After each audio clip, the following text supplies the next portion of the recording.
हरे कृष्णा। भागवत गीता 18.66 सर्वधर्मान् परित्यज्य मामेकं शरणं व्रज अहं त्वं सर्वपापेभ्यो मोक्षयामि मा शुचा। भागवत गीता 8.6 यं यं वापि स्मरण भावं त्यजयन्ते कलेवरं तं तं अवेति कौन्तेय सदा तद् भावितः। भागवत गीता 9.31 क्षिप्रं भवति धर्मात्मा शाश्वतं शांतिम निगच्छति कौन्तेय प्रति जानहि नामे भक्ति प्रणश्यन्ति। तो आज हम इन तीनों श्लोकों का डिस्कशन करते हैं। तो पहला श्लोक है 18.66 सर्वधर्मान् परित्यज्य मामेकं शरणं व्रज अहम तम सर्व पापेभ्यो मोक्षयामि मा शुचा। तो भगवान यहाँ कह रहे हैं सभी धर्मों का त्याग करके केवल मेरी शरण में आओ। माम एकम शरणं व्रज अहम तम सर्व पापेभ्यो मोक्षयामि, और मैं तुम्हें सारे पापों से मुक्त करूँगा और तुम्हें लिबरेट कर दूंगा सारे पापों से। तो भगवान यहाँ गारंटी दे रहे हैं। तो यहाँ पे जो रिलीजन का मीनिंग ये है कि जैसे अर्जुन इस समय क्षत्रिय धर्म निभा रहा है और उसका काम है फाइट करना, और वो डिप्रेशन में है। तो भगवान एक तरीके से मोटिवेशनल स्पीच दे रहे हैं, उसको मोटिवेट कर रहे हैं ताकि वो धर्म की रक्षा के लिए फाइट करे। राइट। तो जैसे पानी का धर्म है बहना, अग्नि का धर्म है जलाना, है ना। हर एक चीज़ का एक यहाँ पे रिलीजन का ये मीनिंग है, हर चीज़ का एक रिलीजन है। राइट। तो भगवान कह रहे हैं इन सब चीज़ों को त्याग करो और मेरी शरण में आओ, मतलब जो मैं कह रहा हूँ उसको फॉलो करो। कहने का मीनिंग ये है, तो मैं तुम्हें सारे पापों से मुक्त करूँगा। ठीक है ना। तो नेक्स्ट जो है जो हमने श्लोक लिया था सेकंड वाला जो है हम लेते हैं, ये यम यम वापी स्मरण भावम त्यजयन्ते कलेवरम तम तम अवेति कौन्तेय सदा तद भावितः। तो यहाँ पे भगवान जो है एक चीज़ बता रहे हैं कि जब हम शरीर त्यागते हैं और उस समय जो हमारी स्टेट ऑफ माइंड होता है, जिस चीज़ का हम रिमेम्बरेंस कर रहे होते हैं ना, उसी तरीके का हमें नेक्स्ट उसमें जो है बॉडी मिलती है। तो ये है यहाँ इसका meaning. What ever state of being one remember when he quits his body that state he will attain without fail.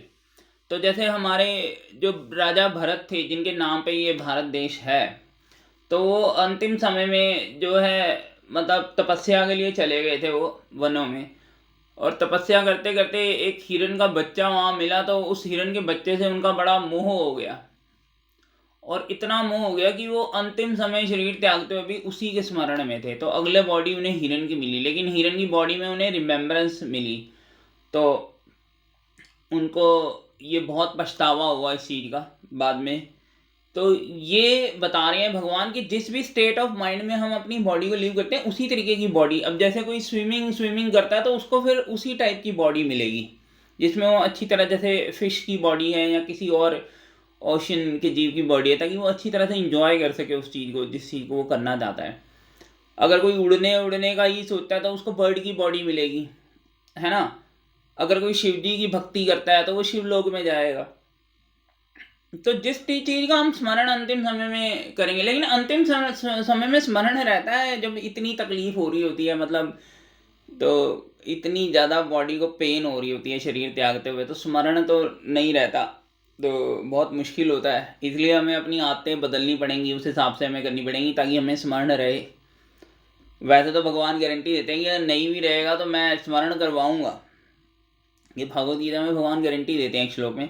लेकिन फिर भी हमें कोशिश करनी चाहिए हम अपनी आदतें उस तरह से बनाएं ताकि हमें अंतिम समय शरीर त्यागते हुए भगवान का ध्यान रहे। तो लास्ट श्लोक ले लेते हैं। क्षिप्रम भवति धर्मात्मा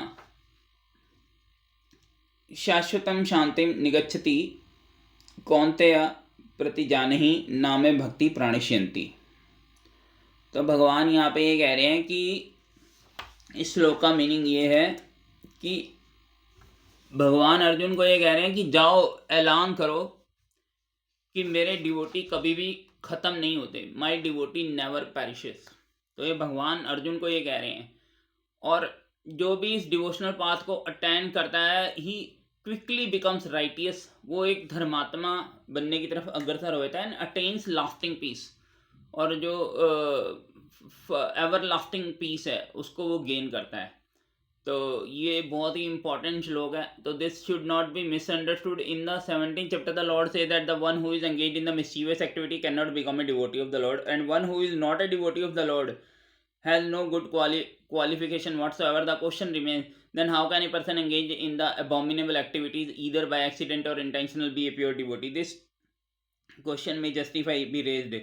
And the miscreant, as state in the 17th chapter, who never come to the devotional service of the Lord have no good qualification, as it's stated in Srimad Bhagavatam. Generally, a devotee who is engaged in the 9 kind of devotional activities engage in the process of the cleansing all material contamination from the heart, and he puts the supreme personality of the Godhead within his heart, and all his sinful contamination are naturally washed away. जब आप भगवान को यहाँ बसा लोगे अपने दिल में, तो जितनी भी आपकी कंटेमिनेशन है, मटेरियल कंटेमिनेशन, वो चली जाएंगी डिवोशनल पाथ के अंदर.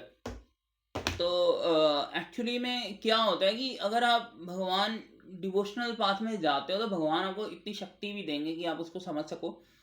अगर आपके अंदर दृढ़ इच्छा है और आपका ध्यान जो है वो लगाने के लिए आपको लाइफ में जो है मतलब इस तरह के लोग और इस तरह का एटमॉस्फेयर पैदा करेंगे कि आप जो है मटेरियल कंटेमिनेशन से बचे रहो. तो ये तो फैक्ट है, मैंने भी अपनी लाइफ में रियलाइज़ किया है ये फैक्ट.